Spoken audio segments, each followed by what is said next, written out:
So, hi everybody. Good morning. Good morning in Canada. Good evening, good afternoon, anywhere else that you're watching from.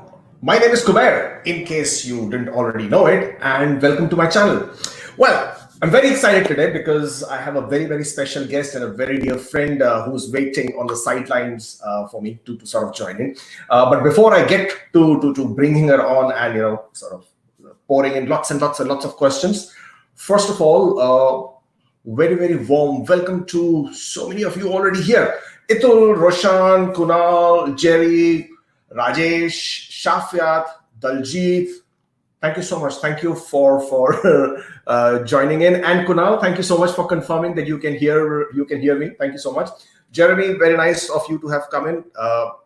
Welcome.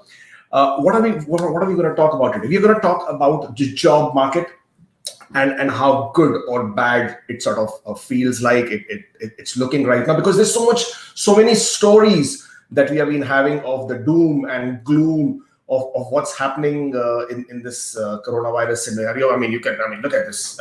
Look at these pictures. This is going to become the reality of life, guys. If this is how very soon we'll all be doing something of the similar types, right? And we'll all be carrying all kinds of contraptions on our head and moving around. But this is if this is the reality of life, then what is job markets going to look like? We have heard of so many stories where millions of people have lost jobs across the world, of course. But since our channel is only to do with Canada and Canadian immigration, so we are going to restrict ourselves to talking about the job market in Canada.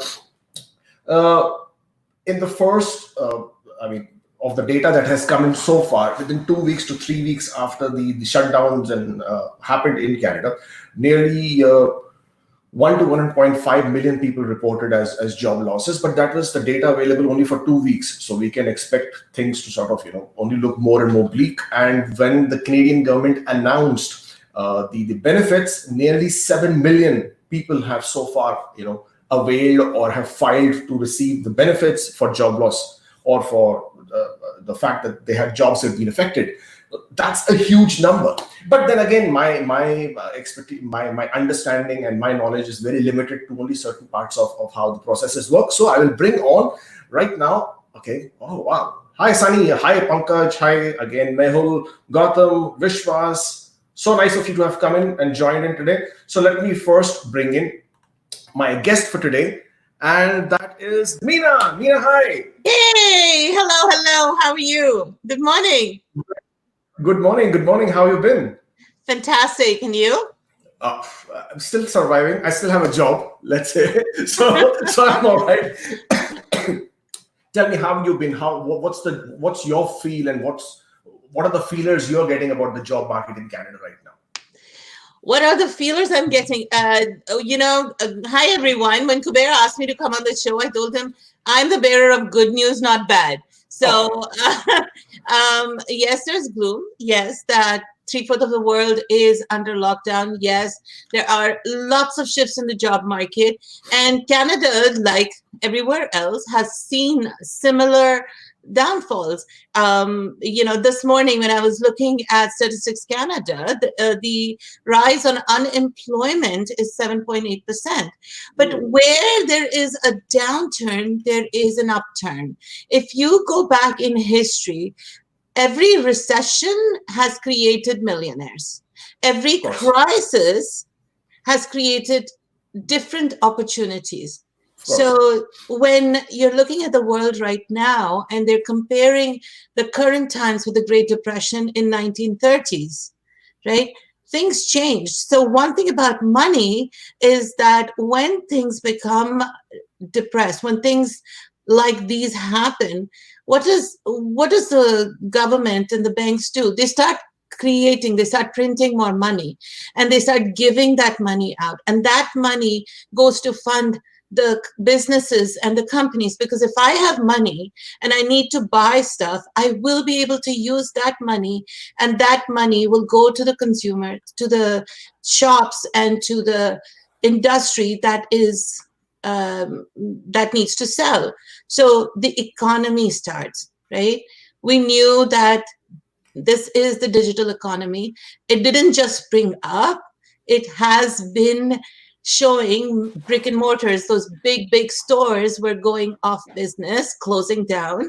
And this happened not now, it's happened 10 years it's been going on for 10 years, right? Yeah, but okay, all that is fine that it has been going on for such a long time, but there has to be had some immediate effect. So would it be right if I say that majority of the job losses that were seen in the current scenario were all towards the lower segment of the hierarchy of jobs, if you would like to call it? For example, entry level jobs were mainly the jobs that were lost, whereas the top tiers sort of managed to hold on to their jobs. Would that be a correct statement? No, actually not. The Okay. people that have been really affected are the low end and the highest end, because Okay. organizations that are really struggling, they're letting go of the highest paid employees. So this is the first time that there are so many senior talent that have lost their jobs because companies are just unable to afford them anymore. Okay. Right? Well, yeah, I mean, yeah, I can understand the fact that the payroll is the most expensive factor in any business. So the top heavy or the bottom heavy companies will obviously shed that load first, right? So Vishwas Patel says, what will be the future scenario? I mean, I wish we had a crystal ball and we could sort of clearly say, okay, your future looks very, very bright. But okay, but since you said you're the bearer of the good news today, let's hear some good news. What will be the future scenario be like? The future scenario is actually going to be beautiful, and nobody at this point except you individually, and Vishwas, I'm talking to you. If you've decided that your future is going to be bright, what are you doing to upgrade yourself, to better yourself for the digital economy, for the economy that is changing? As I said, every 10 years there is a shift, right? And we have to upgrade ourselves. We have to change the way we're thinking. We need to understand what our value proposition is. Now, if I am jobless today and I know I have specific skills, but my current skills are not going to be valid in the new economy, then what am I going to do to upgrade myself? So what's the future? 7 industries, and I've shared this article on LinkedIn, so for those of you that are following me, you can read it. 7 industries have been hit, but as those industries have been hit, they are they're re-strategizing into a more digital side. So for example, movie theaters, right? Entertainment, that has been hit really badly because travel has been hit really badly. But what stocks have gone up? Stocks on Amazon and Netflix, and right? Yeah, if only I would have bought them before. I mean, if only. Zoom. But So but these are all the stocks which, I mean, obviously these are the industries. If we all knew that this was going to happen, then we would have all purchased stocks. But then there are, okay, like for example, what Shinoya says, what's the future of IT sector? Now, for everybody who doesn't know, Meena is an expert as far as the IT industry goes and the job market in Canada goes. So this is the perfect question for her. the future of IT sector is actually very bright. And once again, like I said, if we are calling this the digital economy, like everybody is, then the fact that you have software development skills or you have infrastructure skills, you are going to be quite successful. It's changing though, where Google and Cisco and all of these large companies, Amazon, have canceled their conferences, but they've gone online. And they've done those conferences online. They've done virtual conferences, worldwide conferences. The future of IT, now realizing that remote business, so offshore, when businesses were going offshore and finding people in different parts of the world, and there was so much, that was happening and people were not comfortable and economy was hurting. Guess what? People have gotten used to COVID happened. Everybody's working from home. Yeah. Right? Yeah, true. Yeah. So can you imagine working from home, saving all of the commute time, and the business can happen worldwide? So it's about collaboration, right? Yeah, it's all about adapting and adopting, right? Yes, exactly. Okay, so for everybody also who doesn't know about Meena, Meena is a founder and CEO of Destination CEO, and they do some very amazing work out there. And somebody asked this amazing question, which I think Meena you will be able to answer. So, how can Destination CEO help us?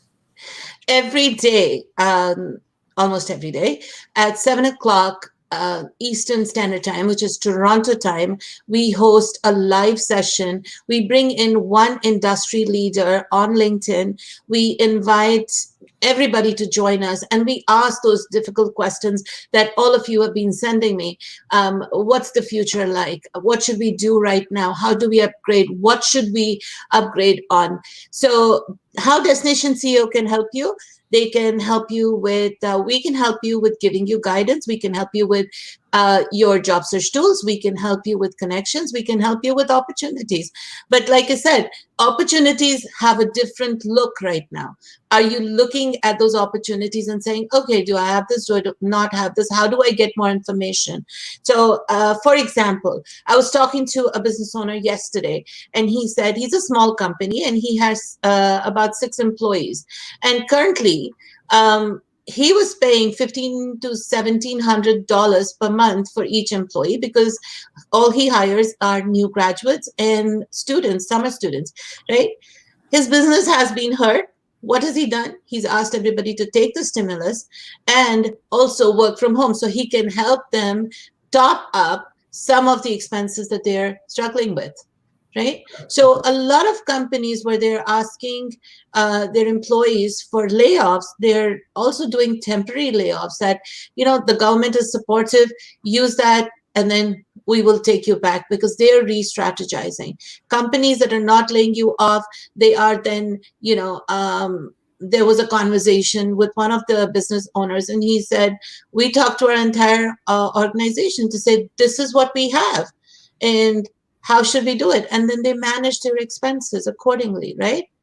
Yeah, no, that obviously makes sense. So, would you then say what are the industries, as Akshara is asking, what industries have not been affected by the COVID situation and are still hiring? You give me some good news about some people who were able to find jobs even within this pandemic scenario. So, what industries do you think are still hiring? So, almost every industry, there are jobs. How the jobs are changed are salaries. They cannot afford to pay you the kind of salaries they were able to pay you before. So you have to think about it, right? Work still needs to continue unless and until the company is closing down. The work still needs to be continued. So if it's a large company, they're hiring you from recruitment agencies. So guess what? Recruitment agency is an essential service. If you are a recruiter right now, you're in demand, because companies are looking for recruiters, recruitment agencies to hire contractors. What other sectors are hiring? IT. IT is hiring big time right now for people who can create apps. Okay. Yeah, makes sense, because a lot of companies are now adapting to the technology model. So there is an app creation demand, of course. Yes. Deliveries are still happening. Amazon, Walmart, essential services, they are all in demand. 10 years ago, there was a huge shortage of nurses. Everybody was becoming nurses, and 5 years ago, all of those shortages cleared. So there were a lot of nurses without jobs. Guess what? Every pandemic, be it the swine flu, the Asian flu, the coronavirus, medical, right? Now they're in demand. And in fact, they're not just in demand. There are a lot of support that they're getting with increased salaries. So you just have to look at what are those different roles. Manufacturing, yes, manufacturing factories have closed down, or manufacturing companies are struggling. But what are they doing otherwise? They're creating masks. They're making the ventilators. So they're hiring different talent. So you have the skill. You just need to, program your mind to say, okay, this is a skill I have. How do I utilize it in the current market? Yeah, more cross-functional then, right? Exactly. Okay. Edward is asking, work permit is processing. Yes, Edward, I can confirm the work permits are still being processed. IRCC hasn't shut down their operations or their business, so they are still absolutely working. Another good question from Chani. I'm not so. I'm sorry if I couldn't pronounce your name correctly. Is there any repository of online courses that one can look to upgrade their skills? Great question. What do you think? This is the best time to get these courses. I was on Udemy last night, and all of the courses that were like $300, $400 are down to $15 to $20 each. Wow. Conferences and these humongous, I mean, look at Destination CEO. Our course is $700. But because of COVID, because we understand that the community needs help now, we have created other courses and different time frames so that now it's more affordable for somebody that can do it. Starts at $199. So think about it, $700 or $699 versus $199. Howard, bunch of courses offered for free. There are numerous websites. All colleges, all universities are offering free courses right now. Get on the bandwagon and get it done. Now is the best time to upgrade your skills. Okay, I'm going to pick up a couple of other ones and see if you have anything to say for them. There is one, Ritika is asking for banking and financial services. Poonam is asking about fashion industry. And then somebody said something very nice, which also I would like to pick up. And that is, how would hiring change in the current scenario? But before we come to the hiring change, what do you think about the finance and the fashion industry? Both unrelated? Well, let's talk about the finance industry. So last year, the finance industry was really struggling. And how was it struggling? Because there were many financial downturns and there was a lot of changes happening. Where did it pick up? So where travel insurance right now is on the low, health insurance is on the high, because everybody wants to get health insurance right now, right? So health and life insurance. So where do you see yourself fitting in? Manulife, for example, is an insurance company. They've never seen so much hiring right now. Banking, they're looking at retail banking. Right? They are looking at retail bankers. Why? Because they want to hire people with excellent customer service skills so that they're able to open more banks. So once again, you know, if you're a business analyst, that means you're able to talk to literally anybody and explain the difficult scenarios into simple terms with your team. So where financial industry is hurting, certain aspects of the financial industry is going up. How do you market yourself? Fashion industry, you're talking about brick and mortar stores. They knew, large stores knew that business was going to go down. So they up their online presence. Right now, people have nothing to do. Yeah, absolutely. Right? Yeah. You're stuck at home. What do you have access to is your computer, internet, right? Unlimited. What are people doing? Online shopping has gone up. Absolutely.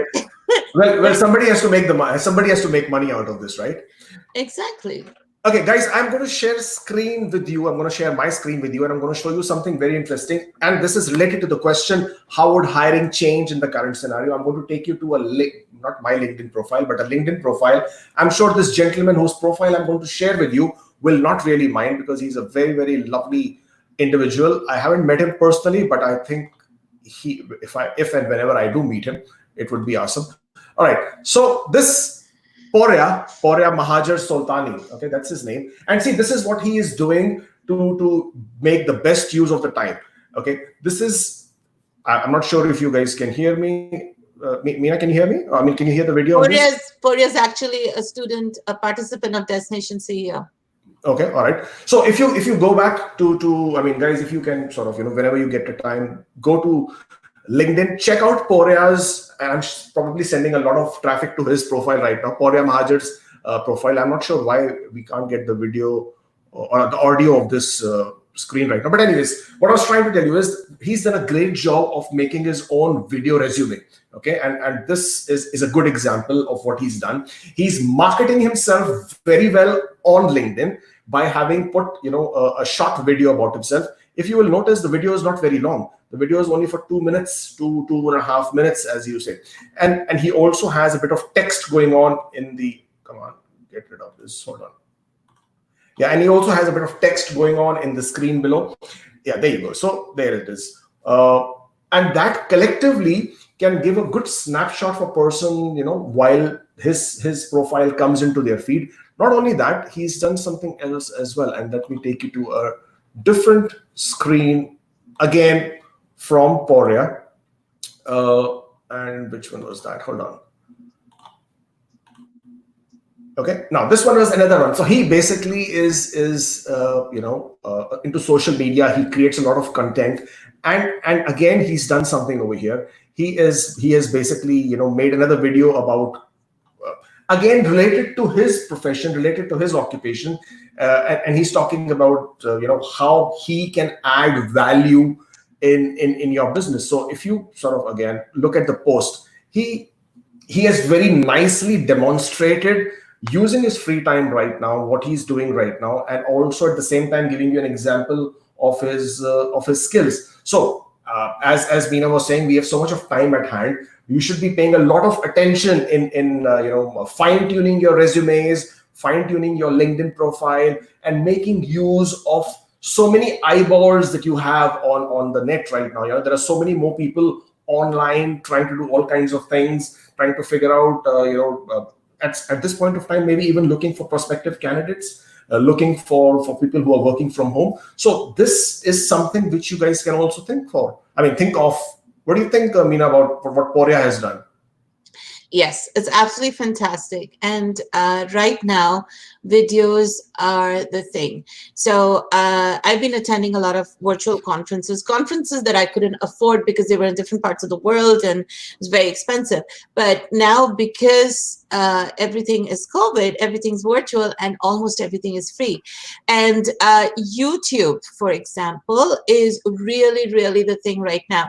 Everybody's a lot of time, they want to listen to you. So for example, you're great at singing. You're a bathroom singer.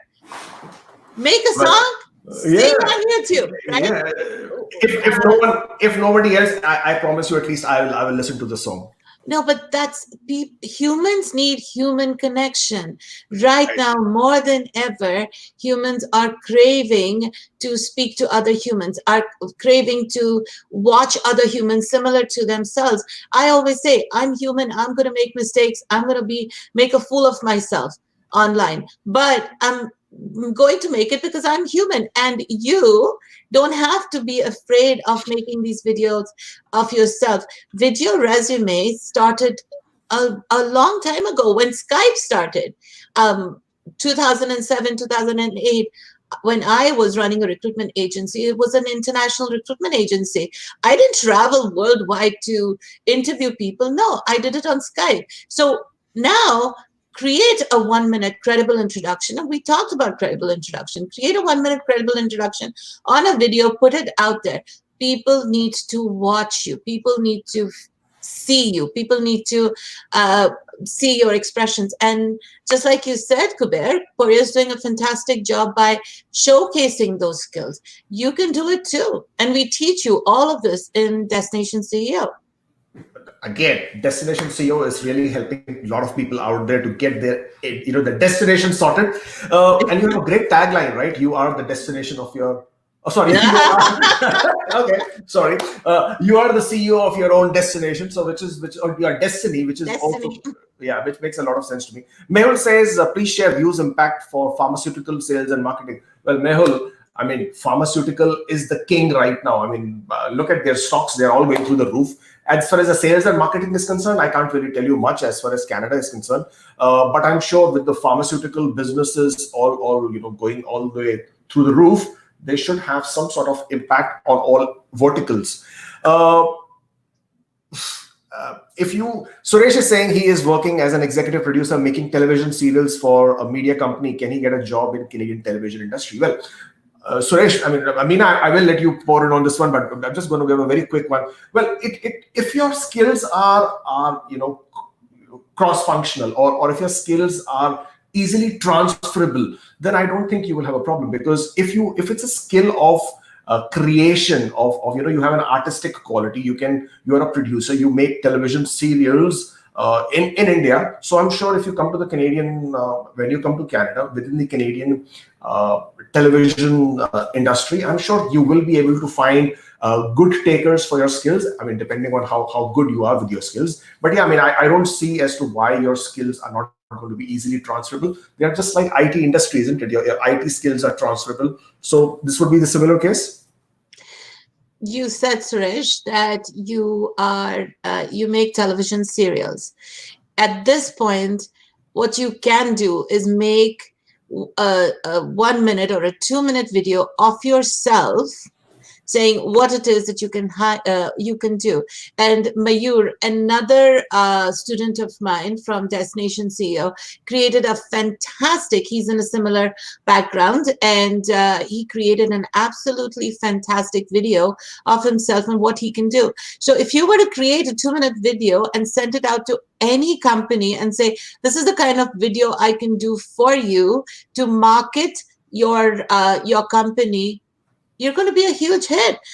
In terms of the television industry, you can see yourself being an Indian. I watch some television shows, and all of these actors, including I think Amitabh Bachchan recently did one with Rajnikant and a whole bunch of fraternity, and he created a video on social distancing, right? So things are happening. Canadian television industry is not very big, but we just opened Universal Studios, right, in downtown Toronto. So it's coming. We had started the process. It's going to take some time, but you've got the skill, man. Use it where it's needed right now.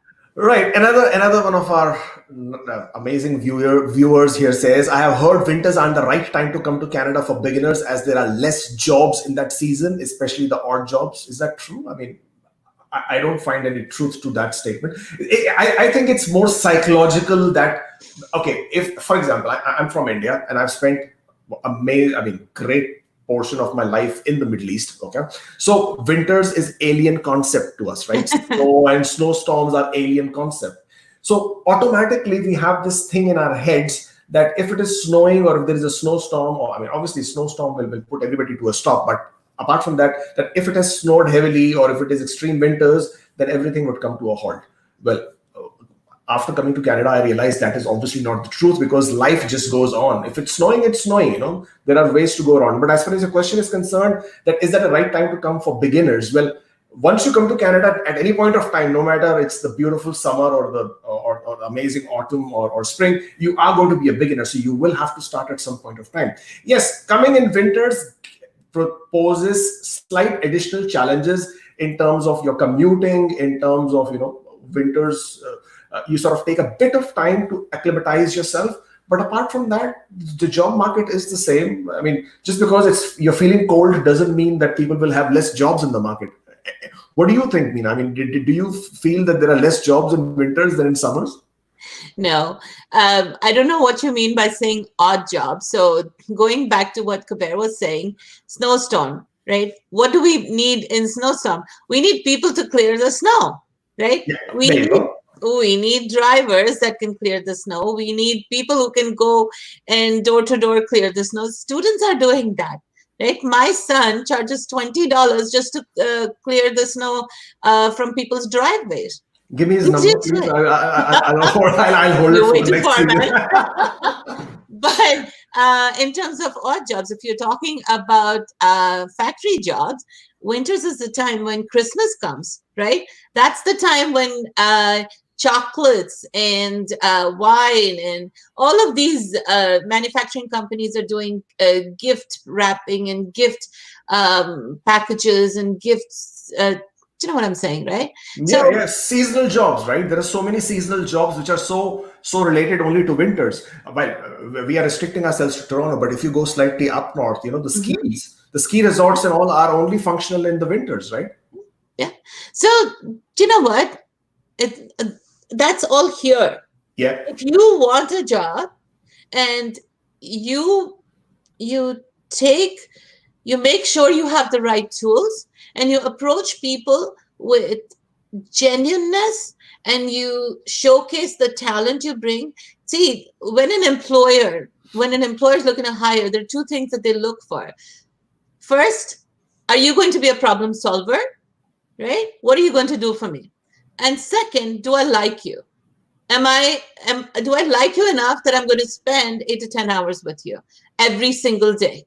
Sure. And if these two things tick mark, even if you don't have all the skills, they prefer you versus somebody who has all the skills but does not have the right attitude. And I wrote a very good article about it, and we did a live show just a couple of days ago, specifically on this topic. So yeah, join me on LinkedIn, Matt. Yeah, absolutely. Yeah, please do look up Meena. Meena's Meena Dowlwani and her name. Okay, let me just get this out. Meena's okay. There you go. Destination CEO. Yeah, there you go. Meena Dowlwani. That's the name of the spelling. If you look her up on the on LinkedIn, you will be able to find her. Now, having said that, I'm just gonna pull up resumes now. I know resumes are so important, right? They you need to, but that's your ticket or that's your entry ticket, right? That's an entry ticket. So the good thing that a resume will do is it will, if it's attractive enough, it will get you a phone call, it will get you an interview call. But that's it. That's all the resume is going to do. From there on, as Meena said, if you are not going to be able to sell yourself, if you're not going to be attractive, when I'm saying attractive, I do not mean physically, I mean as in a skill set. If that person who is the hiring manager, if they do not see value in your skills and they do not see you being with them long term, 8 hours a day, 10 hours a day kind of working, then your resume is only going to take you to the entry door, and from there on you're on own. So the more you develop your personal skills, your personal attributes, your attitude, the better in better position you will be to find a job, right? Yes, most definitely. Okay. Shafyat says owner operator program applicants will have a higher chance. Okay, sorry, Meena wouldn't know about this. So yes, owner operator, I personally feel will have a good chance in this current scenario. The reason, I'll give you the reason why. Because one of the factors that go into a business plan for owner operator program is the uniqueness of the business and what benefit does Canada get from this person, starting a business in Canada. So you being an owner operator, if your business plan has accommodated the fact that you will be creating jobs, well, I'm sure you will be looked at very, very favorably. I just mentioned, we have in Canada, we have lost millions of jobs right now. So if anybody who says to the Canadian government that, hey, I'm coming to your country and I'm going to, create jobs, I would feel that you will be very, very welcomed here. Okay. Yes. Sorry, go on. You were saying something. And I was just saying that the Canadian government is actually, for current business owners, they're giving enough money to pay 75% of their employees' wages. Yeah, so, wage subsidy. Yes. Okay. So Chirag says, I'm planning to come to the University of Alberta for the MS in computer science. MS and CS. Okay. And should I delay my plans to January or should I postpone it to next year? What do you think? You and I were talking about it yesterday, Kubeir. Yes, but I would rather you say it than I say it, because another thing that people obviously may not know is that Meena also is a faculty in the Humber College in Toronto, and we obviously were talking about the whole scenario of COVID, affecting colleges and the programs. But what do you think, Meena? Chirag says he's coming to Alberta in September this year. And should he delay to January or should he postpone it to next year? Chirag, it's a very personal decision. We don't know. With COVID, nobody in this world knows when businesses will go back to normal. And that sticks with the academic institutions as well.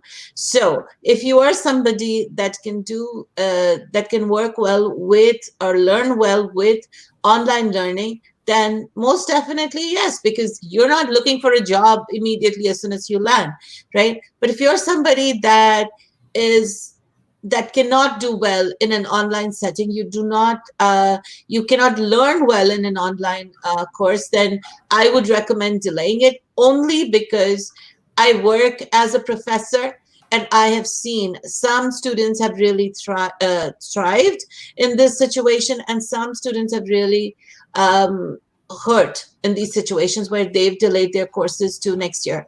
So it's a personal decision. And yeah, you know yourself best. Okay. And then Akshara is asking any early signs of job market recovery. I think it's too early to say about job market recovery. And any thoughts how the job market will span out towards November, December? Okay. Again, crystal ball coming into play. Look, Akshara, December, when the holiday season starts, there already are different. So most organizations, they look into December being their year end, right? So when an year end comes, hiring is slowed down. Right? Doesn't mean hiring is not happening. It is slowed down a lot. So the best time when hiring happens is really in starts from mid-January, early Feb, all the way to April. And then summer happens. Then there are summer jobs. Then spring, fall happens. All of the summer students go back. There are fall jobs, right? So when you're talking about November, December, you need some time to also settle down in a new country. You are going to be faced with winter starting in December, starting in January, and that's going to go on. I mean, heck, we had a snowstorm last week, and Yeah. we're what, end of April, right? Yeah. We're in True. True. Toronto, right? Yeah. So again, you will need at least 6 weeks to settle down, get all of your paperwork ready, understand the commute, understand the land, lay of the land, where you're living, where you want to work. And LinkedIn also helps you with your job search, right? By putting in, if you know you're going to be living in Oshawa, for instance, you don't want to travel all the way to Mississauga for a job, right? So that putting that distance also makes a huge difference, how far you have to go. So doesn't matter when you come, the hiring, again, if you are planning to come in November, December, start connecting with people in your industry who are in Canada, who are in, if you're coming to Toronto, then connect with people in Toronto and start talking to them. How is the industry right now? How is your organization dealing with the COVID situation? Where are you heading? Right? Because every company has a different story, and Yeah. nobody knows what that story will look like even in 3 weeks, even in 6 weeks. Everything is changing. Everything is so fluid right now. Every Therefore, day.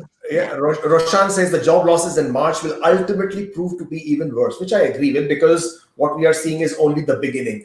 Okay, the businesses, some of them are still trying to sustain, and they will probably, bear the brunt of all the shutdown in the long term of things to come. But again, the Canadian government has been extremely supportive, has been extremely swift in offering different kinds of services and different kinds of benefits, whether it was the emergency response benefit or the emergency wage subsidy program, or even for the businesses, small businesses, medium, even large businesses, they're offering lots of interest-free credit line. For example, after they offered the emergency wage subsidy of 75%, Air Canada, who had fired 16,500 of their employees, and WestJet, who had fired about 6,000 employees. Now, after getting this wage subsidies, they were able to rehire all those employees back. So it was a tremendous benefit that the government offered, and the companies were able to rehire the people back. So they sort of managed to curtail the job losses a bit. But again, another question Roshan is asking: and how do we keep our spirits high emotionally? And is Udemy accredited? In terms of employers. You want to know how I keep my spirits high? I have, see, in order to keep the spirits high, or in order to feel good, it needs to come from inside. We are surrounded with so much negativity around us. People are dying around us. People are, COVID is really hurting families, companies, countries. So we really need to discipline that we're going to just spend this much time in the news. To avoid negativity, we need to start talking to ourselves positively, right? It needs to come from inside. Yes, of course, things are going to go wrong, but tell me something. No, do you know what? I'm going to give you an exercise. Think behind in the last crisis that you had to face.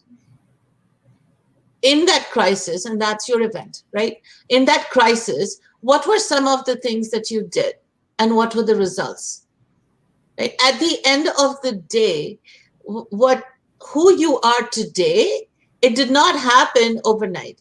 You went through challenges, you went through crises, you went through a lot of stuff. But today, you are the result of dealing with all of those things. So start talking to yourself positively, limit yourself with the negative news so that you can spend more time in understanding yourself. I mean, think about it. The entire world is shut down. It's not one country or two countries, the entire world. What does this mean? This means that you have been blessed. I know, as cheesy as that sounds, you've been blessed this time to reflect upon yourself, to reflect on where you are right now. How should you improve? When was the last time that you said, I'm going to do a course? It's always, right, when you have to tackle something big, it's always like, yeah, time nahi hai, I'm busy, I have this, I have that. Now you have the time. So to take that time, start talking to positive people, start spending time I think there's a with bit positivity. of a audio, yeah, bit of an audio loss there, Meena. I'm not sure why that happened. Okay, let's see this one. Okay, Numera says, after going to Canada, do you suggest doing a short course or masters? Will that increase my chances for getting a job? Does just a short course or a master's degree, does that really affect a chance for getting a job? You know, I was having a conversation last week with somebody who had 2 master's degrees, and she was like, should I now do another in Canada? And I said, okay, what is your objective? If your objective is to get a job, then why aren't you speaking to the people that are working in the shoes, in those companies? So look at people whose shoes you want to walk in. Look at people who are doing what you want to do and start talking to them. If you start by saying, should I do a course? Of course, everybody will say, yes, do a course. But if you're really trying to do that course to better your job, then get ready for the job. Make sure that you have the skills. And when I say skills, I'm talking about your job search tools, your resume, your interview skills, update your LinkedIn profile, update your connections, right? Reach out to people and start building connections. As I said before, humans are craving human connection. Yesterday, my friend got a call from somebody whose telephone number was exactly same with the last digit changed. And he said to her, he was calling his phone neighbor. And she was like, what does that mean? Are you trying to sell something? No, he's so bored working from home without any human connection that he decided to just pick up the phone and call somebody with a similar number with the last digit different, right? It's exactly what to do at this point of time, right? So, yes. So did I answer your question? I think I did. If education is what you're after and you feel that education is something that you need to upgrade yourself, definitely do it. If you want to get a job, then look at what that job needs. So your ideal job, and if that job requires you to have certain designations, then yes, sure. But, you know. Okay, I think that answers the question. Itul is asking, I've heard due to COVID, Canadian colleges are offering online postgraduate courses followed by work permit. Is that authentic information? And can someone with distance graduation and master's degree from his homeland be eligible to apply? Okay, 2-part question. I think I'll answer that one. First of all, it is partly true for what you are hearing, that the Canadian government is allowing work permit even if you're completing your courses online. However, the criteria is that 50% of the course you would have completed online, and the balance you would have to do an in-class or in-person or in Canada, studies. So you could be in your home country and attend the classes online, and that is acceptable. Your work permit eligibility will not get hampered by that. But 100% online Canadian course is not going to make you eligible for work permit, at least not as of now, at least not in these current, as per the current conditions. So if you have a distance graduation and a master's degree from your homeland, yes, you're eligible to apply for the program, I mean, for the study permit. You need to have a study permit. You need to be enrolled in a Canadian college or a university. And the IRCC has made the allowance or has made the provision that up to 50% of your course you could study online even from your home country and finish that course, but the remainder of the 50% has to be in class, has to be in Canada rather. It's more important that you have to be in Canada to complete the remaining 50%. So that should answer your question. Okay, and then, okay, what is your take on healthcare professionals? Well, again, before Meena jumps in, I think healthcare professionals are the heroes right now, and big salute, and I mean, any amount of gratitude or thank yous to them is absolutely undermined as of right now. So as far as the healthcare professionals are concerned in Canada, fortunately, unfortunately, I don't know how to put that, but it's a regulated profession. Okay, so if you go into the specialized field in the healthcare, then you need to obtain certifications and licensing before you're able to practice. However, owing to this current pandemic scenario, lots of provinces did make an exemption and said that if you were already in Canada and if you were trained, even foreign trained, then they would allow you to work in certain positions within the profession. So they did make an exemption, but it is obviously not 100% exemption that you can, if you are a foreign trained doctor, you could not still come and work as a doctor in Canada. Or if you're a foreign trained nurse, you could not straight away come and work as a nurse in Canada. You still need to clear certifications and get your licensing done. So that was that. Okay, what is the scenario with regards to part-time jobs? I think part-time jobs are there still quite a lot, right, Meena? Thousands. Walmart's just hired 10,000 people all over Canada, right? Yeah, I mean, stores, Loblaws, yeah, there are lots of part-time jobs. Walmart's is there, Amazon is there, lots and lots of restaurants, though they have laid off a lot of staff, but at the same time, there are other restaurants who have gone full-fledged into delivery services, and they are now, advertising for positions. There are restaurants that I know of who have gone from, a full-fledged fine dining module to now a catering kitchen kind of a module. And they are seeing demand in their requirements. Then there are delivery services like your in India you have Swiggy. So in Canada you have Skip the Dishes or DoorDash or Uber Eats for that matter. They have registered a strong demand for staff in their requirements as well. And of course, as you said, most of the not grocery stores, but yeah, supermarkets and those kind of professions as well. Now, what's the scope for Indian chartered accountants in Canada? Are they required to do additional course? Meena, you would know that? So chartered accountants, they already have a designation, right? And you need to get involved with the regulatory bodies. In terms of accounting, though, you have to understand the Canadian tax systems, Canadian regulations in terms of processes. So are you required to do an additional course? I think so, yes.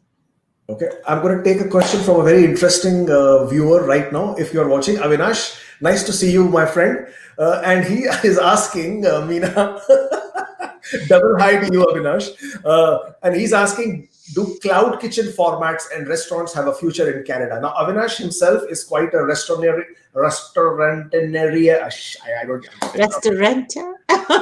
Yeah, and he's quite a foodie as well.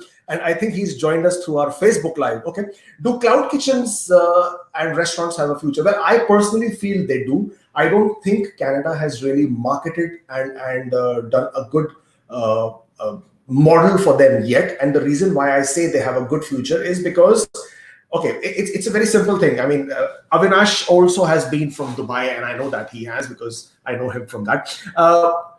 Interesting how Avinash and I have the same last name, right? Yeah, very, very interesting. But you don't spell it the same way. Don't say, I'm not going to draw any more comparisons there. But anyway, so for example, in Dubai and most of the Middle East, there is a huge migrant worker population, right? a lot of them don't cook. Similarly, in Canada, there is a huge student population, the international student population, who either cannot cook or basically, do not have the access to cooking facilities. I don't think they have been aptly targeted yet. Okay. Yes, there is a lot of work from home, kitchens that are catering to the requirement. There are some very isolated areas of some restaurants who are offering them monthly meal plan kind of a thing. But there is no proper targeted market that has gone out and said, okay, there are 500 million international students right now. Let's target them and make sure that they get their nutritional meal plan. So I think I went off a bit. I went into a business plan for another thing, but yes, something that you can look at, Avinash, if at all you ever want to set up that business in Canada. Right. So that has been interesting. Meena, thank you so much. Thank you for having spared your time and amazing expertise again. For people who do not know Meena's website, I am going to share that with you now. There you go. That's her website. This is Meena's team and experts who also help her. They do a lot of good job of helping people across the world, whether who are already in Canada or even if you're looking to connect with them virtually. I know she has a huge track record for having found or rather having connected lots of aspirants to the job seekers, to their destination jobs, and they've been very successful. So Meena, thank you so much. Thank you for having joined in. Thank you for having helped lots of our questions and queries, and hopefully we'll connect with you again. Thank you so much. I want to invite everybody that is interested to come on, connect with me on LinkedIn. We are doing LinkedIn live sessions almost every day, starting from tomorrow, and at 7 o'clock 7 p.m. Toronto time. And also we will be hosting a virtual event. It's a virtual conference for job seekers on May the 4th at 7 p.m. again. We've got Eventbrite going. So please connect with me. I'd love for you to join. We have a lot of industry leaders that will be talking about different aspects of the Canadian market, of job search, of mentoring. So it'd be fantastic if you were able to join. If you cannot find the information, like I said, just connect with me and I'll share it with you, or follow me on LinkedIn and you'll be able to see it. Thank you so much, Kubeir. Yeah. Wish you all the best. Have a fantastic whatever left is of the weekend. Yeah, you too. I don't know what weekends mean anymore, but yeah, you too. Have fun, Meena. Thank you so much. Thanks. Take care. Bye-bye. Well, guys, that was Meena, who was very, very kind to have spared some time and come here today. So I think that's basically all from our side, and you have been, as usually, a great audience. Thank you so much. Thank you for interacting with us, and we will catch you next time. Bye-bye.